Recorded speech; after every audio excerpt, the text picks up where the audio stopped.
नमस्कार सभी किसान भाइयों और पशुपालक भाइयों को। पशुपालक भाइयों, आज हम वैज्ञानिक डेयरी फार्मिंग प्रबंधन विषय पर चर्चा करेंगे। और इसके अंदर हमें पशुपालन के क्षेत्र में सबसे जो महत्वपूर्ण बातें हैं मैं आपको बताना चाहूँगा। 70% आबादी हमारे देश की ग्रामीण परिवेश में रहती है और उनकी जो जीवन यापन है वो पशुपालन के ऊपर टिका हुआ है। मैं आपको बताना चाहूँगा कि पशुपालन हम परंपरागत तरीके से काफ़ी वर्षों से करते आ रहे हैं, लेकिन अभी हमें इसके अंदर इसके वैज्ञानिक प्रबंधन के ऊपर हमें ध्यान देना होगा। पशुपालन के अंदर कुछ वैज्ञानिक तकनीकें हैं जिनका इस्तेमाल करके हम उत्पादन और किसानों की आय हम बढ़ा सकते हैं। जैसे इसमें सिर्फ हमें छोटी मोटी चीज़ों का ध्यान रखना है। जैसे सबसे पहले हमें अच्छी नस्ल रखनी है। जो भी हम डेयरी फार्मिंग के लिए गाय या भैंस रख रहे हैं उसकी हमें अच्छी नस्ल का ज्ञान होना चाहिए। तो पशुपालक भाइयों, मैं आपको बताऊंगा कि जो नस्ल हम रख रहे हैं वो दो प्रकार की होती है। एक तो देसी नस्ल होती है और एक विदेशी नस्ल होती है। जो देसी नस्ल है उसमें बीमारियों के प्रति रोग प्रतिरोधक क्षमता ज़्यादा होती है। जो विदेशी नस्ल है वो जल्द बीमार पड़ जाती है और जो उसके अंदर दूध की क्वालिटी है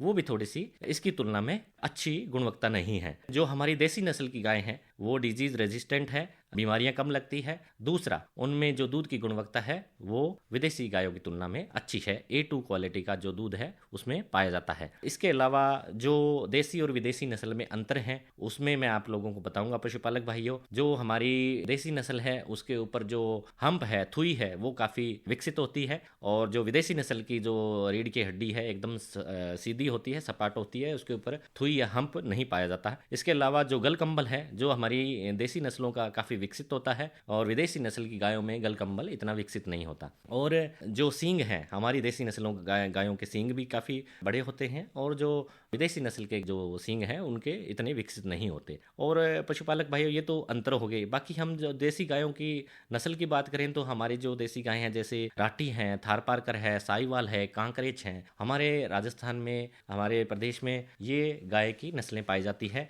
और इनके दूध का हम लोगों को अधिक सेवन करना चाहिए क्योंकि ये हमारे लिए बहुत ज़्यादा उपयोगी हैं। और इसके अलावा पशुपालक भाइयों, जो वैज्ञानिक तरीके की हम बात कर रहे हैं, भी हमें वैज्ञानिक विधि से इसका प्रबंधन करना चाहिए। ज़्यादातर हमें पशु चिकित्सकों से हम सुनते हैं कि हमें हमारे पशुओं का अच्छे से प्रबंधन करना चाहिए। उसका मतलब ये है पशुपालक भाइयों, जो भी हम पशु रख रहे हैं उसका हम समय पर उसको पेट के कीड़े की दवा दें, उसका समय पर टीकाकरण करवाएं, समय पर उसका ब्रीडिंग मैनेजमेंट करें, समय पर उसको आवास का, सर्दी गर्मी बरसात के मौसम में उसका आवास का प्रबंधन करें। इन छोटी छोटी चीज़ों का अगर हम ध्यान रखेंगे तो हमारा पशुओं का जो प्रबंधन है वो अच्छे तरीके से होगा और इसी को वैज्ञानिक प्रबंधन कहते हैं। एक तो होता है जैसे गांव में हम पशुपालक भाइयों से मिलते हैं, जो ग्रामीण प्रदेश में जो हमारे पशुपालक भाई रहते हैं, गाय भैंस भेड़ बकरियां रखते हैं, तो हम उनसे पूछते हैं भी आपका सालाना इनकम कितनी है। तो वो कुछ हमें अंदाजा एक बताते हैं कि भी मैं इस प्रकार से कर रहा हूँ, पता नहीं है, कोई रिकॉर्ड नहीं है, कौन सी नस्ल है उनके पास कुछ पता नहीं है। लेकिन हमें इस प्रकार से नहीं करना है। जो भी काम करें उसका रिकॉर्ड रखें।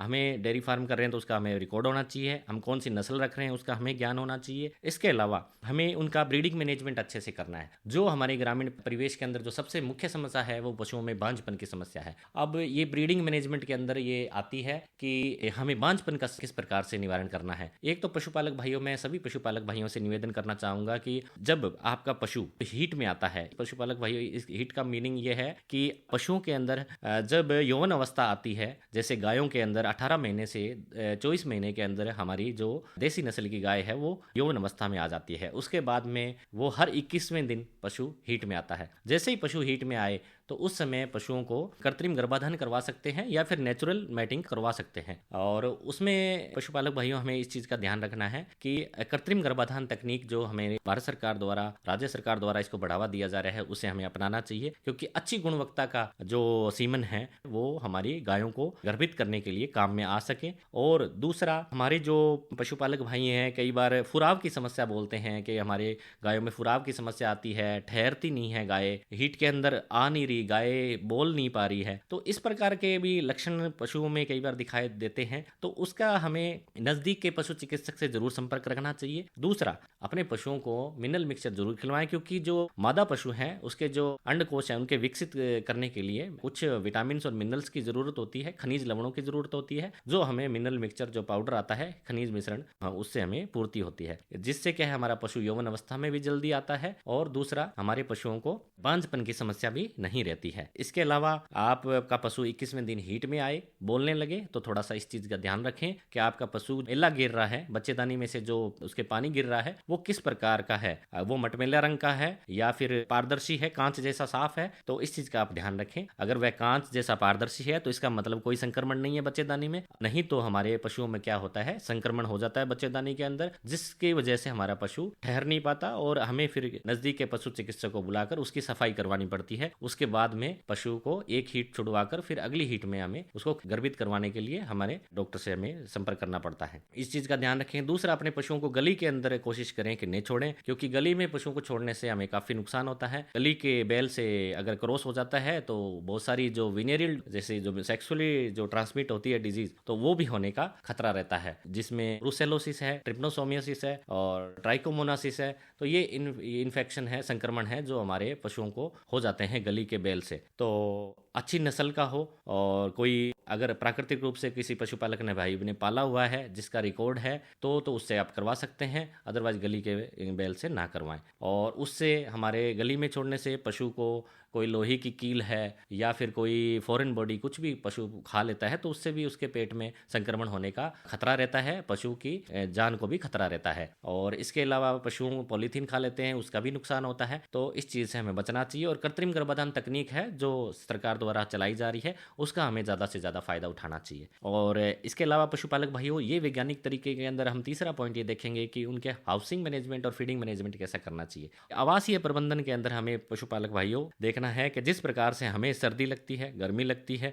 बरसात के मौसम में हमें इन्फेक्शन होता है, वैसे ही पशुओं के अंदर भी सर्दी, गर्मी और बरसात के मौसम में हमें उचित प्रबंधन करना जरूरी है। सर्दी के मौसम में जैसे अभी चल रहा है सर्दी का मौसम, तो अपने पशुओं को जितनी बार भी पशुओं को पानी पिलाएं, गुनगुना पानी पिलाएं। निमोनिया की शिकायत रहती है ज्यादातर पशुओं को, निमोनिया, कंपकपी लगे, जुकाम बुखार हो पशुओं को, तो तुरंत अपने डॉक्टर से संपर्क करें। और अभी निमोनिया से कई छोटे बछड़े बछड़ियों में और मेमनों में मृत्यु दर भी बहुत ज़्यादा देखने को मिलती है। तो इस चीज़ का हमें ध्यान रखना है पशुपालक भाइयों। और इसके अलावा अपने पशुओं को जो आवास है सर्दी के अंदर चारों तरफ से जूट की बोरियों से ढक के रखना चाहिए और नीचे जो बिछावन है वो सूखा घास हो ताकि नीचे नमी ना हो, और इस चीज़ का हमें ध्यान रखना है। और आहार प्रबंधन के अंदर पशुपालक भाइयों, जिस प्रकार से हम लोग खाना खाते हैं तो हमारी जो खाने के अंदर थाली में रोटी भी होती है, सब्जी भी होती है, चावल भी होते हैं, दही भी होता है, दूध भी होता है। तो उसी प्रकार से पशुओं के लिए भी हमें उनके आहार में उनको प्रॉपर मात्रा में जो कार्बोहाइड्रेट है, प्रोटीन है, वसा है, खनिज लवण है, नमक है, ये सारी चीज़ें उसके चारे में होनी चाहिए।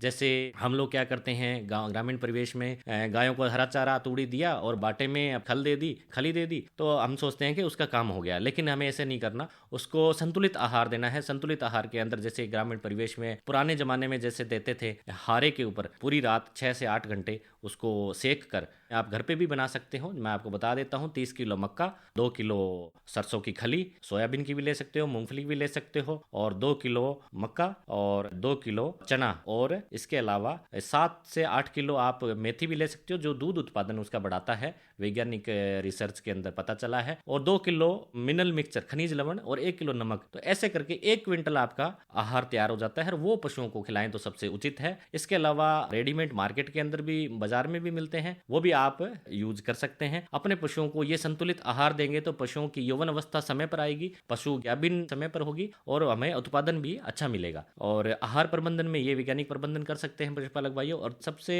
अंतिम पॉइंट है साइंटिफिक डिजीज मैनेजमेंट। उसमें हमें क्या करना है, एक तो पशुओं की जो बीमारियां हैं उसका हमें ध्यान रखना है पशुपालक भाइयों। जैसे हमारे पशुओं को मुख्यतः 3-4 बीमारियां हैं जिसका हमें ध्यान रखना है। जैसे एक तो खुरपका मुंह पका की बीमारी है जो हमारे पशुओं में बहुत ही ज़्यादा नुकसान होता है, जिसमें हमारा पशु के खुर में और मुंह में छाले हो जाते हैं और पशु लंगड़ा कर चलता है, पशु अच्छे से चल नहीं पाता, मुंह से लार गिरने लग जाती है, खाने पीने में तकलीफ होती है, बुखार आता है तेज। तो इस बीमारी से हमें, वायरस से, विषाणु से होने वाली बीमारी है, इससे हमें पशुओं को बचा कर रखना है। इसका टीकाकरण हर 6 महीने में करवाना होता है पशुपालक भाइयों, और साल में इसका 2 बार टीकाकरण करवाना होता है। और इसके अलावा दूसरी बीमारी है लंगड़ा बुखार। लंगड़ा बुखार को BQ बोलते हैं, और इस बीमारी के अंदर जो पशु है लंगड़ा कर चलता है, नाम से पता लग रहा है लंगड़ा बुखार होगा, पशु लंगड़ा कर चलेगा। और जो पुट्ठे की मसल है उसमें पशु के दर्द होता है, कंधे की मसल पर, गर्दन की जो मांसपेशियां हैं और पुट्ठे की मांसपेशियों पे सूजन आती है और पशु को काफी तकलीफ होती है चलने में, तो इसलिए इसको लंगड़ा बुखार बोलते हैं। और तीसरी बीमारी जो है वो है गलघोटू। गलघोटू एक परक्यूट बीमारी है जो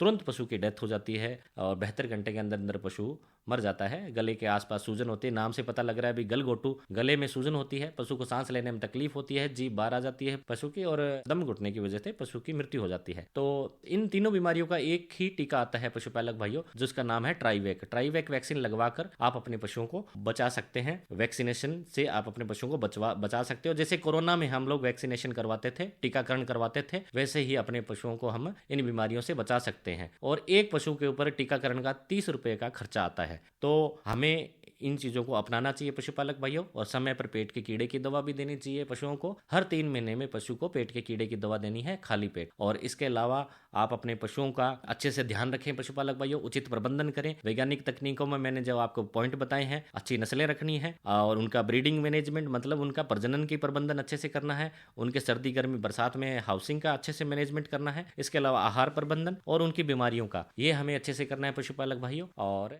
इसके अलावा आपको कोई समस्या आती है तो आप अपने नज़दीक के पशु चिकित्सा अधिकारी से या पशु चिकित्सक से जरूर संपर्क कर लें। धन्यवाद।